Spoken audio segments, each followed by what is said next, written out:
Hello everyone, welcome to my channel learn with Monika. And हम कर रहे हैं आज की क्लास में बेसिक साइंस एंड इंजीनियरिंग के एक topic and quick revision for the examinations of RRB ALP, RRB technician grade 3 and grade 1 and RRB group D. So students, आप अभी एग्ज़ाम देकर आए हैं आरआरबी एएलपी का एंड आई होप आपका exam अच्छा गया होगा। एंड अब हम कर रहे हैं तैयारी आरआरबी टेक्नीशियन की और आरआरबी ग्रुप डी हमारा रीसेंट एग्जामिनेशंस होने वाला है। सो हम कंटिन्यू करेंगे अपने क्विक रिवीजन को और आज मैं आपको कराने वाली हूँ एक टॉपिक फिजिक्स का क्विक रिवीजन का and that is about let surprise you and आपके लिए वो सरप्राइज है टॉपिक। सो आप खुद देखिएगा, तो वीडियो में अंत तक ज़रूर बने रहिएगा और अपनी प्रिपरेशन को करते रहिए मजबूत लर्न विद मोनिका के साथ। और स्टूडेंट्स जल्दी जल्दी से सब्सक्राइब कर लीजिए चैनल लर्न विद मोनिका को आगे ऐसे ही अच्छी तैयारी करने के लिए और अच्छा स्कोर करने के लिए, अपनी प्रिपरेशन को बेटर बनाने के लिए। और शेयर कर दीजिए जल्दी जल्दी वीडियो अपने दोस्तों के साथ भी, ताकि वो भी बेनिफिट ले सके और उनसे भी कहिए कि वो भी सब्सक्राइब करें इस चैनल को, ताकि वो भी बेनिफिट ले सकें प्रैक्टिस क्वेश्चंस को सॉल्व करने के लिए और quick revision for their examinations. So students, हमारी स्ट्रेटेजी अब यही है कि हमें क्विक रिवीजन्स करने हैं, तो हम स्मॉल टॉपिक्स को कवर करेंगे, उनके एमसीक्यूज को कवर करेंगे और यही हमारा पैटर्न रहने वाला है। तो चलिए शुरू करते हैं आज के इस टॉपिक को, फिजिक्स के क्विक रिवीजन टॉपिक को। और आज मैं आपको पढ़ाने वाली हूँ sound and it's type. So students, video को अंत तक जरूर देखिए और सब्सक्राइब कर लीजिए लर्न विद मोनिका को। चलिए वीडियो को शुरू करते हैं। So students, today we are going to discuss some topic and that is sound from the physics. So students, sound को हिंदी में क्या बोलते हैं? ध्वनि। So आपको पढ़ना है कि ध्वनि क्या होती है। So सबसे पहले बेसिकली हम डेफिनेशन देखते हैं इसकी क्या होगी। It is defined as vibrations that travels through the air or another medium as an audible mechanical wave. So students, basically sound क्या है? एक वाइब्रेशन है। साउंड है एक वाइब्रेशन और जो कि ट्रैवल करता है थ्रू एयर और अनदर मीडियम। एयर के थ्रू पास होता है या फिर किसी एक मीडियम के थ्रू ट्रैवल करता है और हमें मिलता किस फॉर्म में है? एक ऑडिबल मैकेनिकल वेव के फॉर्म में। So students, basically main question यहाँ से बनता है, मैं आपको सिर्फ इम्पॉर्टेंट टॉपिक्स, इम्पॉर्टेंट पॉइंट्स ही आज डिस्कस करूँगी यहाँ पर, क्योंकि ये आपके ग्रुप डी के एग्ज़ाम में बहुत important and full and final एक रिवीजन कह लो आप, हो जाएगा आपके लिए। सो आप एनटीपीसी का भी अभी एग्ज़ाम दे रहे हैं, उसमें भी आपको काम आएगा और ग्रुप डी में भी काम आएगा। जो भी एस्पायरेंट्स ये दो एग्ज़ाम अभी फेस कर रहे हैं उनके लिए बहुत क्विक रिवीजन है। सो स्टूडेंट्स देखिए, अच्छे से समझिएगा और बस मेन टॉपिक, मेन पॉइंट ही मैं आपको यहाँ पे डिस्कस कर रही हूँ। सो स्टूडेंट्स, साउंड क्या है? साउंड एक लॉन्गिट्यूडनल वेव होता है। इसमें इस तरह से क्वेश्चन बनता है, sound is basically a which type of wave? Microwave, longitudinal wave, transfer wave. इस तरह से आपका क्वेश्चन फ्रेम होगा, तो आपको आंसर क्या करना है? Longitudinal wave. फिर आता है एसआई यूनिट, पूछी जाती है आपसे कि साउंड की एसआई यूनिट क्या होती है। सो साउंड को हम डेसिबल में मेज़र करते हैं। स्टूडेंट्स, किस में मेज़र करते हैं? हम डेसिबल में मेज़र करते हैं, क्योंकि जो साउंड होता है वो लॉन्गिट्यूडनल वेव होता है और एसआई यूनिट डेसिबल होती है।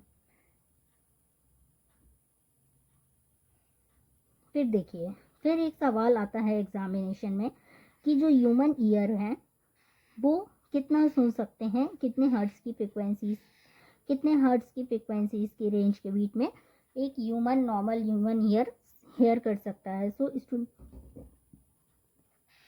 स्टूडेंट्स, वो बेसिकली 20 हर्ट्ज से 20 किलो हर्ट्ज तक के बीच की जो फ्रीक्वेंसी है वो उसके लिए ऑडिबल फ्रीक्वेंसी होती है। सो स्टूडेंट्स, हम पढ़ेंगे अब basically what are the types of sound. So students, sound तीन प्रकार के होते हैं। एक होता है ऑडिबल साउंड, एक होता है इंफ्रासोनिक साउंड और एक होता है ultrasonic sound. So audible sound की जो रेंज होती है वो होती है 20 hertz to 20 kilo hertz. Kilo hertz में अगर आप दिया जाएगा तो 20 लिखेंगे और अगर हर्ट्ज में पूछा जाएगा तो 20,000 लिखेंगे। ये आपको ध्यान रखना है स्टूडेंट्स, है ना। और आपसे रेंज पूछी जाती है एग्ज़ाम में कि ऑडिबल साउंड की रेंज कितनी होती है। ऑडिबल साउंड मतलब जो ह्यूमन ईयर, एक नॉर्मल ईयर सुन सकते हैं, हम आपस में एक दूसरे को सुन सकते हैं, उसकी रेंज होती है 20 हर्ट्ज से 20 किलो हर्ट्ज, एक सिंपल भाषा में अगर समझा जाए तो। फिर आता है इंफ्रारेड या इंफ्रासोनिक साउंड। इंफ्रारेड वेव्स होती हैं, इंफ्रासोनिक साउंड्स होते हैं। सो इंफ्रासोनिक साउंड्स के बारे में बात करेंगे तो इंफ्रा से ही आपको पता चलेगा। इंफ्रा का मतलब होता है बिलो, ठीक है। सो इंफ्रा साउंड से आप मार्क क्या करके आएंगे, बिलो 20 हर्ट्ज। 20 हर्ट्ज तक से 20 किलो हर्ट्ज तक की ऑडिबल साउंड होती है। बिलो 20 हर्ट्ज इंफ्रासोनिक साउंड होता है। और अल्ट्रासोनिक की बात की जाए तो फ्रीक्वेंसी अबव 20 किलो हर्ट्ज ये होता है। स्टूडेंट्स, ये पूरे नोट्स मैं आपको खुद से सर्च करके जो एग्ज़ाम में पूछा जाता है उससे ही बना रही हूँ और आपको अपना ही डिज़ाइन किया हुआ कंटेंट पढ़ा रही हूँ। सो प्लीज़ इस वीडियो को पूरा देखिएगा और अंत तक ज़रूर देखिएगा और चैनल को सब्सक्राइब भी ज़रूर करिएगा। फिर आते हैं एग्जाम्पल्स पूछे जाते हैं आपसे कि ऑडिबल साउंड के क्या होते हैं, इंफ्रासोनिक के क्या एग्जाम्पल्स होते हैं, अल्ट्रासोनिक साउंड के क्या एग्जाम्पल्स होते हैं। उसकी बेसिस पे भी आपसे क्वेश्चन बनता है एग्जामिनेशंस में। सो स्टूडेंट्स, जो ऑडिबल साउंड होते हैं यानी कि जो नॉर्मल ह्यूमन ईयर सुन सकता है वो होता है 20 से 20 किलो हर्ट्ज। और उसका एग्जांपल है ह्यूमन ईयर, म्यूज़िक, टॉकिंग, ये सब जो साउंड्स हैं ये ऑडिबल साउंड के रेंज में आते हैं। फिर आते हैं इंफ्रासोनिक। इंफ्रासोनिक का मतलब होता है बिलो 20 हर्ट्ज। बिलो 20 हर्ट्ज का साउंड हम नहीं सुन सकते, एक पर्टिकुलर डिवाइस से ही उसको सुना जा सकता है। सो उसको बोलते हैं अर्थक्वेक एंड ओशियन वेव्स। यानी कि जैसे अर्थक्वेक आता है ना तो उसका एक पर्टिकुलर साउंड होता है, उसका हमें सिर्फ इफ़ेक्ट दिखता है, जो कि हम देख सकते हैं कि जिस तरह से रोड्स में क्रैक्स आ जाते हैं अर्थक्वेक के कारण और बिल्डिंग्स गिर जाती हैं। So these are only visible not hearable. So these are the infrasonic sound और वो एक किसी पर्टिकुलर डिवाइस से ही हम सुन सकते हैं, that is below 20 hertz frequency की रेंज का होता है वो। फिर आता है अल्ट्रासोनिक साउंड का example and that is very particular. ये बहुत ज़्यादा सुना जाता है कि बैट और डॉग जो होते हैं ये किस तरह का, जो डॉग होते हैं वो इंफ्रासोनिक साउंड्स को सुन सकते हैं, लेकिन जो बैट होते हैं वो अल्ट्रासोनिक साउंड्स के लिए यूज़, मतलब हम एक एग्जांपल ले सकते हैं कि वो अल्ट्रासोनिक साउंड्स पे एडिबल रहते हैं, मतलब सुन सकते हैं, ये कह सकते हैं। मेडिकल टूल्स जो रहते हैं वो अल्ट्रासोनिक साउंड प्रोड्यूस करते हैं, बैट्स अल्ट्रासोनिक साउंड्स प्रोड्यूस करते हैं। These are the examples of ultrasonic sounds. फिर आपसे ये भी पूछा जाता है कि जो साउंड रहता है वो पर्टिकुलरली नॉइज़ कब बन जाता है। अगर हम देखें कि जो एक नॉर्मल साउंड है जो कि हम आराम से सुन पा रहे हैं उसको तो हम साउंड बोलेंगे, लेकिन एक ऐसा भी साउंड होता है जो कि कहते हैं ना कि हद से ज़्यादा आवाज़ हो रही है तो वो एक नॉइज़ का रूप ले लेती है, तो हम उसको नॉइज़ बोलने लगते हैं। तो इसको हम डिसाइड करते हैं साउंड की यूनिट डेसिबल से, और साउंड की यूनिट डेसिबल होती है। सो उस प्रकार से एक अलग अलग वैल्यूज़ होती हैं डेसिबल्स की, जिनको हम अलग अलग नेम से बुलाते हैं और साउंड को डिस्क्राइब करते हैं कि वो किस। So students, now we are talking about what are the decibel levels for the different types of sounds. So अगर साउंड जो होता है, अगर मान लीजिए वो किसी लेवल से इंक्रीज़ करता है तो हम उसको एक नॉइज़ की कैटेगरी में ले लेते हैं, यानी कि वो एक नॉइज़ की तरह कंसीडर्ड होता है।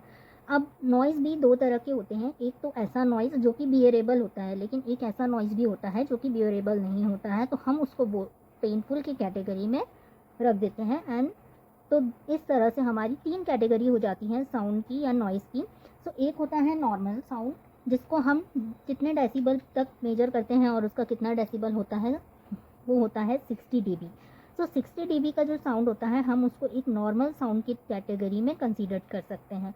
फिर आता है कि 65 से 70 dB तक का जो साउंड रहता है, जो 65 से 70 dB तक का जो साउंड है that is considered as a noise pollution. उसको हम नॉइज़ पॉल्यूशन के कैटेगरी में लेकर आते हैं। जैसे कि आप एक एग्जांपल ले लो, जो ट्रैफिक सिग्नल्स होते हैं काफ़ी जगह मान लीजिए कहीं पर जैम लग गया, या फिर आप किसी फेस्टिवल में भी अगर जैसे कह लीजिए दुर्गा पूजा हो गया या फिर किसी मेले का प्रोग्राम है, या ऐसी कहीं जहाँ पे क्राउड इकट्ठा होता है, तो वहाँ पर क्या होता है, व्हीकल्स का जो साउंड प्रोड्यूस होता है तो वो इतना ज़्यादा, कभी हॉर्न्स हॉर्न्स का जो साउंड रहता है वो इतना ज़्यादा हो जाता है कि उस ट्रैफिक में जो साउंड प्रोड्यूस होता है वो बीरेबल नहीं होता, तो हम उसको रख लेते हैं नॉइस पॉल्यूशन की कैटेगरी में।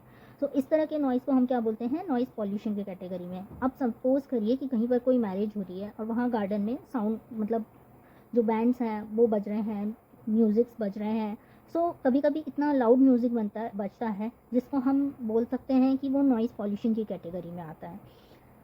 अगर साउंड 65 से 70 डीबी तक का कैटेगरी में है तो हम उसको नॉइज़ पॉल्यूशन की कैटेगरी में रखते हैं। फिर अगर जो नॉइज़ की कैटेगरी है वो 120 प्लस डीबी तक की होती है तो वो पेनफुल नॉइज़ या पेनफुल साउंड की कैटेगरी में आता है। स्टूडेंट्स, ये 3 लेवल्स बहुत इंपॉर्टेंट हैं और ये 3 लेवल्स आपसे एग्ज़ाम में पूछे जा सकते हैं कि कितने डीबी का जो साउंड होता है उसको हम नॉर्मल कंसीडर करते हैं, कितने डीबी का जो साउंड होता है हम उसको नॉइज़ पॉल्यूशन की कैटेगरी में रखते हैं, और कितने डीबी का साउंड होता है that is categorized in the painful sound category. So these are basically 3 types, and it should be remembered by each and everyone because that may ask in your examinations. So another topic is, so now the another topic from the sound is pitch. So हमें पता होना चाहिए कि pitch क्या होती है। Pitch basically कुछ नहीं होता, पिच होता है फ्रीक्वेंसी का हाई या लो होना, यानी कि हम फ्रीक्वेंसी से पिच को कंसीडर कर सकते हैं। Frequency is considered as pitch, and pitch को हाईनेस या लोनेस ऑफ साउंड से डिफाइन कर सकते हैं हम। फिर पिच जो होता है वो हाईनेस और लोनेस ऑफ अ साउंड होता है, ये डेफिनेशन दी गई है आपको। फिर जो वुमेन्स होती हैं उनमें हाई पिच होती है एज़ कम्पेयर टू मैन। ठीक है, ये गॉड गिफ्टेड होता है, इसमें कोई भी कंट्रोवर्सी नहीं होनी चाहिए, क्योंकि ये गॉड गिफ्टेड होता है कि जो वुमेन रहती हैं उनकी पिच हाई होती है मैन के पिच के कंपैरिजन में। फिर यहाँ पे 2 टाइप्स के एग्जांपल्स हम पढ़ते हैं, high pitch and low pitch के लिए। आपसे ये भी मे बी कि कभी क्वेश्चन आ सकता है इस तरह से कि bird chirping is associated with pots, so we can say it is with a high pitch. And mosquitoes buzz buzz का भी आ सकता है कि ये किसके एग्जाम्पल में कंसिडर किया जाता है, तो ये भी हाई पिच के एग्जाम्पल में कंसिडर किया जाता है। फिर आता है school bell is also considered in the category of high pitch. फिर आती है लो पिच की बात, तो लो पिच के जो एग्जांपल्स हैं वो हैं कि एक गिटार का आवाज़ है ना, या फिर ट्यूबा प्लेइंग के जो भी प्ले करते हैं हम ट्यूबा प्लेइंग, तो उसमें जो साउंड प्रोड्यूस होता है वो लो पिच का साउंड होता है। फिर अगर मान लीजिए एक डिस्टेंट रोल ऑफ थंडर, यानी कि जब बिजली कड़कती है तो वो भी कुछ लो साउंड प्रोड्यूस करती है, एंड उसको भी हम as a low pitch consider करते हैं। तो ये भी दो ये दो होते हैं examples high pitch and low pitch के, ये कुछ एग्जाम्पल्स हैं। फिर आते हैं लाउडनेस पे। लाउडनेस क्या होता है, इस पर भी क्वेश्चन बनता है। जब भी क्वेश्चन बनेगा एसोसिएटेड विद पिच तो आपको फ्रीक्वेंसी मार्क करना है, जब भी लाउडनेस से रिलेटेड क्वेश्चन बनेगा तो उसमें एम्पलीट्यूड मार्क करना है। आपको इसके क्वेश्चन जब मैं प्रैक्टिस क्वेश्चन कराऊंगी तो आपको ऑलरेडी क्लियर हो जाएगा कि मैं किसके बारे में बात कर रही थी। Loudness is basically the response of ear to sound और इंटेंसिटी ऑफ साउंड। ये एम्पलीट्यूड से students, now we are discussing about the amplitude.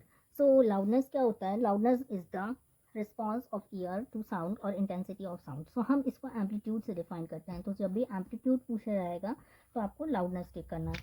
फिर हाई पिच और लो पिच हमने पढ़ लिया कि उनके एग्जाम्पल क्या होते हैं। इसी तरह से होते हैं आपके एम्पलीट्यूड के भी एग्जाम्पल, यानी कि लाउडनेस, हाई एम्पलीट्यूड और लो एम्पलीट्यूड के एग्जाम्पल्स। तो देखिए, जो जेट पेन होता है उसका जो साउंड का एम्पलीट्यूड होता है बहुत ज़्यादा होता है उसमें। फिर एम्बुलेंस सायरन का भी वैसे ही होता है। फायर वर्क में भी बहुत ज़्यादा, फायर वर्क एक्सप्लोडिंग, यानी कि वो जो बम वगैरह फोड़ते हैं अपन दिवाली वगैरह में, उसमें भी जो साउंड प्रोड्यूस होता है उसका बहुत लाउडनेस होता है, बहुत हाई लाउडनेस होता है, बहुत हाई एम्पलीट्यूड होता है। फिर रॉक कॉन्सर्ट वगैरह में भी जो बड़े बड़े डीजे सेट्स वगैरह लगे होते हैं उससे भी आपने देखा होगा कि बहुत इस तरह से एक साउंड प्रोड्यूस होता है, जैसे बहुत लाउड बजता है, कान के पर्दे भी झन्ना जाते हैं उस टाइप से। स्टूडेंट्स, हम ये बोल सकते हैं कि ये हाई एम्पलीट्यूड के एग्जांपल्स हैं। फिर आता है लो एम्पलीट्यूड के एग्जांपल्स के बारे में पढ़ना। अगर हम किसी की चुगली कर रहे हैं तो हम बहुत धीमे बोलते हैं, इतना कम एम्पलीट्यूड का साउंड होता है उसमें कि बाजू वाले बैठा वाला भी नहीं सुन सकता। That is the example of low amplitude. फिर घड़ी की टिक टिक की आवाज़, लाइक मेरे भी वीडियो में आपको शायद आ रही होगी थोड़ी बहुत. सो it is also the low amplitude sound. So again breathing sound भी होता है जब हम सोते हैं. तो हमारी जो ब्रीथिंग का साउंड होता है वो हमारे बगल में सोने वाला इंसान बता सकता है. सो खर्राटे वाला साउंड की बात नहीं कर रही हूँ मैं, सिर्फ नॉर्मल ब्रीदिंग साउंड की बात कर रही हूँ, जो हम स्लोली इनहेल करते हैं, एक्सहेल करते हैं, उसके साउंड की बात कर रही हूँ. So that also comes under the low amplitude sound. फिर आता है रस्लिंग ऑफ फिर आता है रसलिंग ऑफ ऑटम लीव्स. तो रसलिंग ऑफ ऑटम लीव्स का मतलब क्या, जब जो सूखी पत्तियां रहती हैं वो हवा के द्वारा उड़ती हैं, तो हमने देखा है कि उनका भी कुछ आवाज़ आती है. सूखे पत्तों की जो आवाज़ होती है वो बहुत प्यारी खनखनाहट सी होती है. सो उसको भी हम लो एम्पलीट्यूड साउंड के कैटेगरी में रखते हैं. तो ये थे कुछ एग्जांपल्स हाई एम्पलीट्यूड साउंड और लो एम्पलीट्यूड साउंड्स के.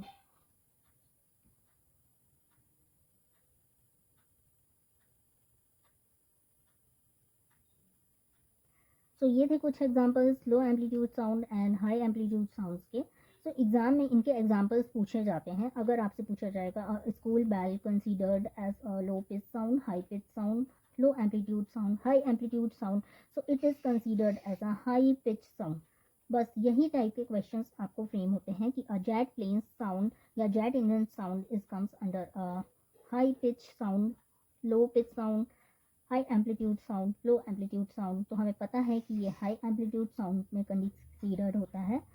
सो it is comes under this example. So इस तरह से आपको पढ़ना है और इस तरह के क्वेश्चन फ्रेम होते हैं. अब कभी कभी बोलते हैं ना कि बहुत ईजी पेपर आया था, तो ईजी पेपर आया था तो उसमें वो आपसे डायरेक्ट पूछ लेगा कि कितनी फ्रिक्वेंसी रेंज होती है Audible sound, infrared sound, ultrasonic sounds की.